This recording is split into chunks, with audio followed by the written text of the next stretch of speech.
Cara, olha, eu vou te falar, cara. Mesmo nessas horas, eu tenho muito prazer de estar com você. Eu acho legal.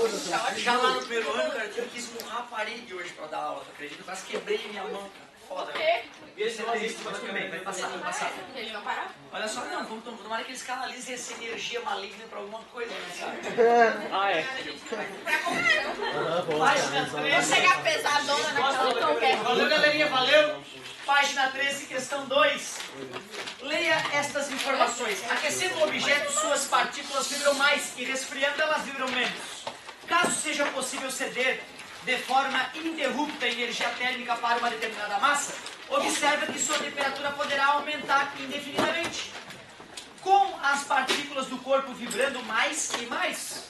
Na prática, não há limite máximo para a temperatura.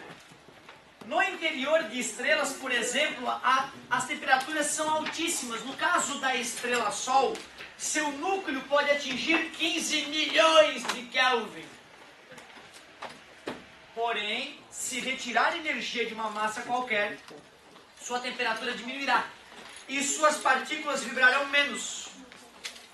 Se continuar a retirar energia, sua temperatura diminuirá até que não haja mais energia para ser retirada. Nesse instante, terá sido atingida a temperatura de 0 Kelvin, o zero absoluto, uma espécie de limite mínimo imposto pela natureza. Discutimos sobre isso, né? Que legal, a questão nos volta a trazer essas informações. Cara, ontem eu tava vendo o programa Discovery Science, como eu pensei em vocês. Não é Discovery, né? Que a Discovery tem uns programas que são meio bobos. Mas a Discovery Science teve um programa de paleontologia. Cara, como eu queria que o Suassuna estivesse vendo aquele programa, cara. Para o cérebro dele travar. Eu não sei se foi o Ariano Suassuna, né? Que fez um comentário ante a teoria da evolução esses dias, usando um prendedor de roupa como prova de que a teoria da evolução é ridícula. Não sei se foi ele, foi ele? Não lembro. Como é que ele fez essa prova? Não, é que ele anda com um prendedor de roupa na mão, porque ele acha aqueles dois pauzinhos, aquele aramezinho torto ali, fantástico. E é uma obra fantástica, né? O prendedor de roupa é uma prova da inteligência humana, certo? Nenhuma outra espécie de bicho fez nada parecido com um prendedor de roupa, certo?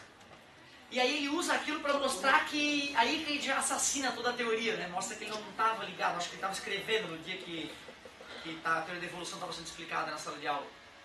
E não é num dia que tu aprende teoria da evolução, mas cara, eu demorei décadas para me convencer de que ela funcionava. Quando eu era criança, a professora falou, eu ri da cara dela. Tá bom. O bichinho foi mudando e aí chegou o ser humano. A criança ela não tem capacidade de absorver a beleza e os milhões, os bilhões de anos que separam as primeiras formas de vida, né, para as formas de vida atualmente vivendo no planeta. Aí o cara lá na Discovery Science deve ter, cara, na internet esse programinha. Falava sobre paleontologia. Não sei se tu sabe, na China agora eles estão descobrindo a cada dia um fóssil novo, né, de uma espécie nova. De um bichinho que estava entre uma era e outra, mostrando mais uma parte da evolução ocorrendo. O bacana no programa, primeiro que os caras que manjam da história, né? O cara lá, em 30 segundos, ele fala uma frase que mostra, né, cara, toda a beleza da paleontologia, que na verdade tu descobrir o corpo de um bicho de milhões de anos atrás, envolto em pedra, fóssil, não é isso? O bacana nesses programas é que em nenhum momento o programa sugere, será que a evolução ocorreu ou não ocorreu? Porque qualquer pessoa que tenha estudado a teoria a fundo, qualquer pessoa que tenha estudado a fundo a teoria, jamais duvidaria dela.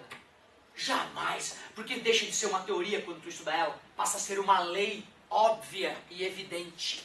Não só confirmada pela paleontologia, mas pela biologia, pela genética de maneira geral. E aí lá os caras mostrando os tipos de dinossauro, né? Aquela história, será que as aves vieram dos dinossauros ou não? Será que os lagartos vieram dos dinossauros ou não? E cara, é emocionante ver o nível que a paleontologia hoje está. E no programa, tu assistiu o programa, eu queria entender o que o cara que não entende a teoria da evolução pensa na hora que ele vê o programa de paleontologia. Ele acha que é tudo louco os caras que estão estudando os ossinhos do dinossauro?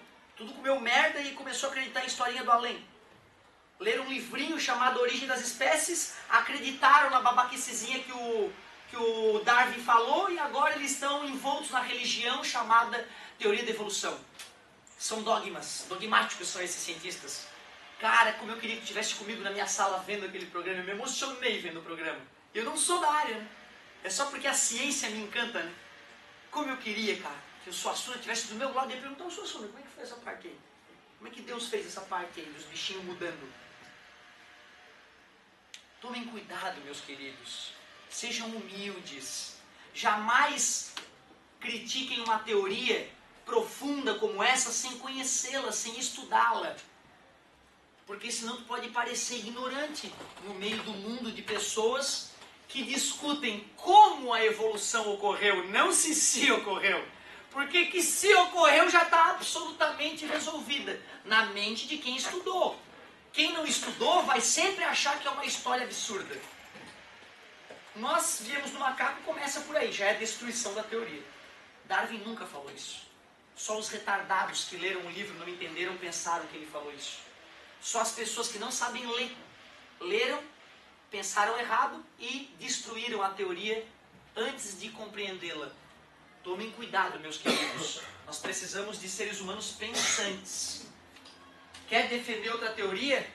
Temos pessoas que fazem isso, mas estude para não fazer, né, não destruir a tua carreira, né, não macular uma carreira bonita, como acabou acontecendo com o nosso querido e grande escritor. As obras maravilhosas que ele produziu jamais vão interferir na cagada que ele disse esses dias. Ó, a prova de que a evolução não existe. Pregador de roupa. E teve um cara que comentou ainda, olha só o que um pregador de roupa faz com a teoria da evolução. Que vergonha, cara! Que vergonha! Que bicho burro, cara! Tadinho, ó. Olha aqui como o homem não veio do macaco. Aí mostra o pregador de roupa. Como é que sou uma criança para acreditar numa explicação dessa, né, cara? Desculpa te interromper, cara. Manda. Não, isso aqui, tu disse que quando tu era criança tu não acreditava na teoria da evolução. Eu queria saber o que tu acreditava. Eu acreditava que Deus criou a Terra, né, cara? Me contaram, eu era uma criancinha inocente. E aí, Adão e Eva. Você acreditou de primeira? É que você disse que... É porque a criança ela acredita em Papai Noel. Tu nunca acreditou em Coelhinho da Páscoa nem Papai Noel? Tá entendendo? É a mesma coisa. Né? Me contaram a primeira vez, isso é normal, até porque não contaram duas histórias. Otávio, eu vou te contar duas histórias sobre a criação do mundo. Não foi assim que me falaram. Quando te falam de Deus, o Papai do Céu, é para a criança ir dormir no escuro e ficar sem medo. Ai, mamãe, amanhã eu acordar, tu vai estar aqui? Claro que eu vou estar aqui, meu amor. O Papai do Céu vai proteger a gente. Amanhã a mamãe vai estar viva, vai dar tudo certo. Quando a criança começa a pensar na morte do pai e da mãe, ela frita, ela não quer mais ir dormir. Né? É um baque na mente da criança a presença da morte. Se não tiver um Deus bondoso para proteger a criança nessa hora, eu não sei o que eu ia ser.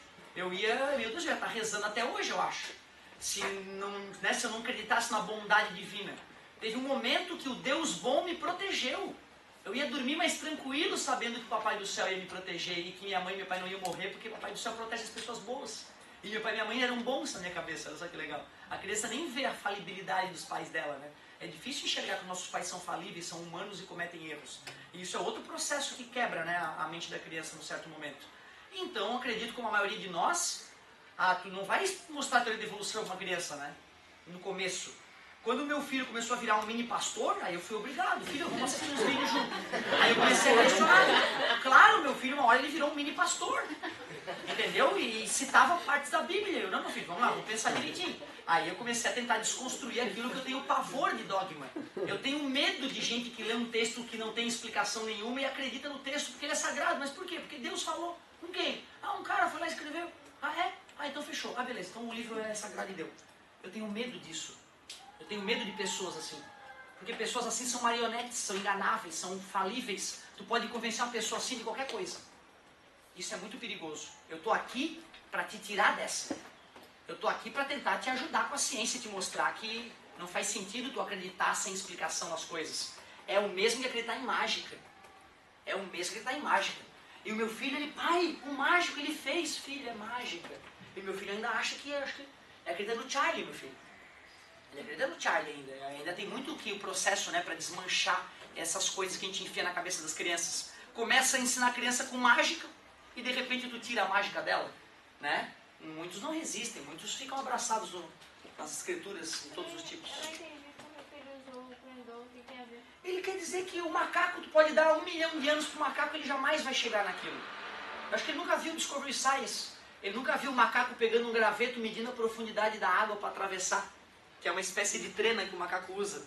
Eu queria ver ele tendo que solto na floresta, que tipo de ferramenta ele usar para sobreviver. O macaco, ele pega uma varinha e usa como ferramenta para catar cupim com pinzeiro e começa a comer o cupim com a varinha. Ele usa como ferramenta aquele negócio. O macaco, ele usa um tipo de pedra para abrir a casca do coco e outro tipo de pedra para quebrar o coco. Ele sabe o tipo de pedra necessário para quebrar o coco, porque a mamãe dele ensinou ele. Porra, o macaco fala pro filhinho o tipo de folha que serve para qual tipo de dor ou doença. Em qual estação ela vai ser colhida, em qual lugar. Ele não estudou, ele esqueceu a parte da biologia, coitado. Ele não estudou merda nenhuma de biologia. A pessoa que compara a cultura dos macacos de hoje com dos seres humanos, ela acha um monte de semelhanças. Mesmo nós não tendo vindo do macaco. Na verdade, o macaco e nós temos um ancestral comum há milhões e milhões e milhões de anos atrás. E essa história está muito bem contada, apesar do que algumas pessoas dizem. O que me apavora é uma pessoa inteligente pra caramba não enxergar isso. Acredito eu que por falta de estudar a matéria correta, né? E eu tenho que dividir isso contigo, porque eu tenho medo que muitos de vocês vão pensar mesmo. Isso é a coisa mais perigosa. Eu prefiro que tu esqueça toda a física que eu te ensinei, mas saiba disso. Saiba que dá para descobrir regras na natureza, que dá para entender as regras, e esse conhecimento é seguro pra caramba e salva vidas, assim como já te salvou, né, da infecção de garganta, lembra a amoxicilina? Isso é ciência, certo? Isso é ciência. Chega, né? Ô galera, porra, olha só o que essa porcaria dessa leitura me levou a falar. Lembrando que, Kelvin, ponto de gelo, ponto de vapor, calcule a mínima temperatura teoricamente nas escalas Celsius e Fahrenheit. Tu vê, cara, ele tá querendo que eu faça tudo de novo. Tudo de novo. Como é que é? Relacionar Celsius, Fahrenheit e Kelvin. Me ajudem, por favor. 373 100. Oh, yeah. Ele falou no texto que era 212? Não, né? Só se tivesse pesquisado. 0 e 32. K pode ser K, C. Se tu quiser botar TK, TC e TF de temperatura, sem problema nenhum. Qual é a conta agora? Joelho, pé, cabeça, pé. O teorema de Thales. E aí tu faz aquela conta que eu não vou fazer de novo e chega na seguinte relação matemática entre essas escalas. Concordam? Como é que eu vou descobrir a menor temperatura que existe em Celsius? Pega a parte do Kelvin e iguala a Celsius. Qual é a menor temperatura? 0, né? Por isso que a menor temperatura em Celsius é... Professor, eu já sabia de cabeça. Ah, que bom, mas o bacana era exercitar, né? A capacidade de construir a relação matemática, que é o que a questão pedia, né? E agora eu vou pegar TK menos 273 sobre 5 e igualar a TF menos 32 sobre 9. Aqui tu bota 0. Menos 273 sobre 5. 9 está dividindo, passa. E menos passa. Agora tu que decide qual é a melhor maneira de fazer a conta, né? Vou multiplicar. 27 vai 2, 63 mais 2, 65 vai 6, 18 mais 6. Tudo bem?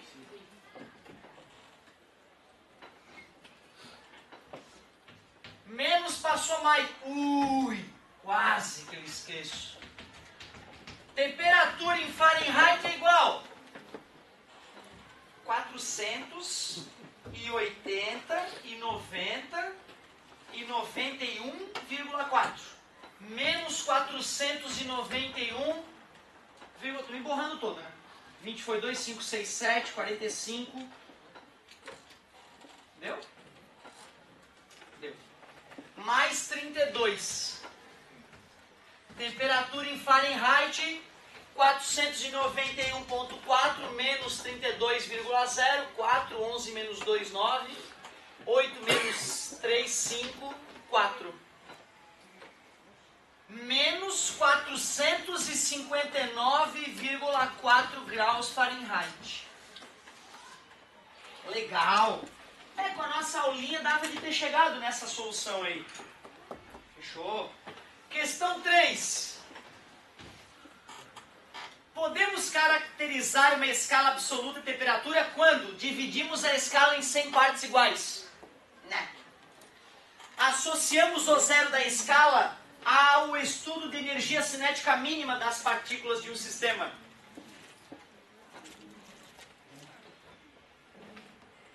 Partícula vibrando não tem energia cinética? Se tira calor, vibra menos, diminui a energia. E aí eu vou tirando. Chega uma hora que não tem mais o que tirar a energia cinética. De tão baixa que ela é. Esse estado de energia cinética mínima é que a gente chama de... E fazendo dessa maneira a escala fica absoluta. Eu achei honesto. Mas na humildade eu vou analisar as outras. Associamos o zero da escala ao estado de energia cinética máxima das partículas de um sistema. Não tem máxima. O texto da questão anterior falava que não tinha máxima. Associamos o zero da escala ao ponto de fusão do gelo. Não, a escala Celsius fez isso e ela não é absoluta. Associamos o valor de 100 da escala ao ponto de ebulição da água. Não, o Celsius fez isso, a escala dele não é absoluta. Então confirmamos que só a letra B condizia com a verdade. Página 14, pedi? Olha, cara, tu vê que essa definição é delicada. O que é sistema para mim? Sistema para mim é qualquer coisa que eu esteja estudando. Se eu quiser estudar o giz é o meu sistema. Se eu quiser estudar o sistema solar é o meu sistema. O universo pode ser um sistema, se eu quiser estudar o universo inteiro. O universo é muito complexo, né? A gente separa em galáxias, separa em planetas, em estrelas. Sistema é o objeto de estudo do cientista. Ele pode ser unitário, um elemento só, ou pode ser composto de várias coisas. Porém, em termologia, para que exista calor, a gente tem que entender que tem dois sistemas, e o calor flui de um para o outro. Ah, professor, mas tu não podia colocar o sistema como os dois corpos, um corpo quente e um frio próximo do outro, e colocar o sistema nos dois? Eu aceito que sim, mas a termologia diz que não. A termologia diz que os corpos com temperaturas diferentes devem ser encarados como dois sistemas distintos, para entender que o calor flui de um sistema de menor temperatura para um de maior temperatura para um de menor temperatura. Certo? Então o sistema é o objeto de estudo do cientista, pode ser uma coisa pequena ou uma coisa gigantesca, mas na termologia a gente chama cada região com uma temperatura diferente de um sistema diferente, que pode trocar calor com o resto dos sistemas à sua volta. Desculpa, querida Brenda, tu ia fazer uma colocaçãozinha, me perdoa, me enrolei. Não, eu só não entendi o porquê que aquele TK menos 10 do nada ficou 0 menos 10 Isso, é porque ele pedia lá, ó, lembrando que calcule a mínima temperatura teoricamente possível de ser medida. E aí ele colocou ali 0 Kelvin. Por isso que depois que eu montei a escala, a relação entre as escalas, eu troquei o TK por 0, porque ele me pediu para fazer isso, para calcular a menor temperatura que existia. Show de bola.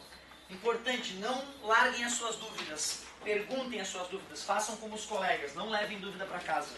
Essa é a parte que vai valer a pena a aula. Página 14. Montou a relação matemática que nós já fizemos. Página 15.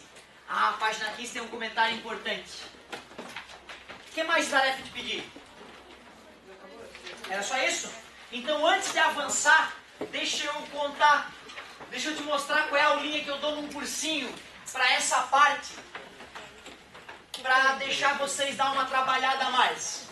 Depois podemos ensaiar, dar uma ensaiada? Não. Só 10 minutinhos. Não, vamos lá. Vou trocar agora. que copiar, cara? Tu me conhece, cara? Por isso Não, não tem que copiar. Porque tu fala no vestibular, nada se cria, tudo se copia. Para com isso, né, cara? Tu vê as questões que eu fabrico. É tudo questão doente. Eu vou lá na hora, uma nave e vomito a física na hora. Eu odeio cópia. Agora é que eu comecei a copiar, né? Porque eu estava copiando de mim mesmo dos anos anteriores, né? Agora eu comecei a copiar dos outros e as questões até melhoraram.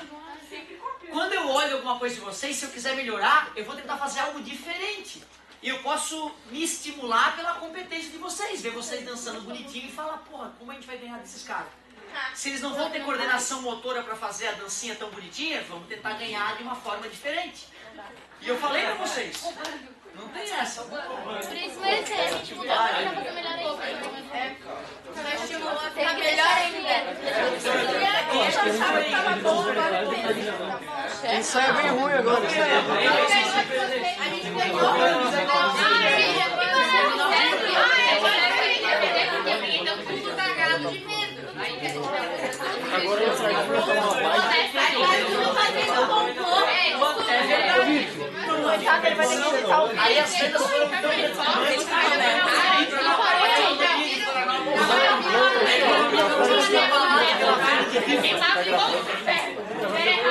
a equipe vendeu tanta rifa que tirou o dinheiro da economia de Florianópolis, deu crise.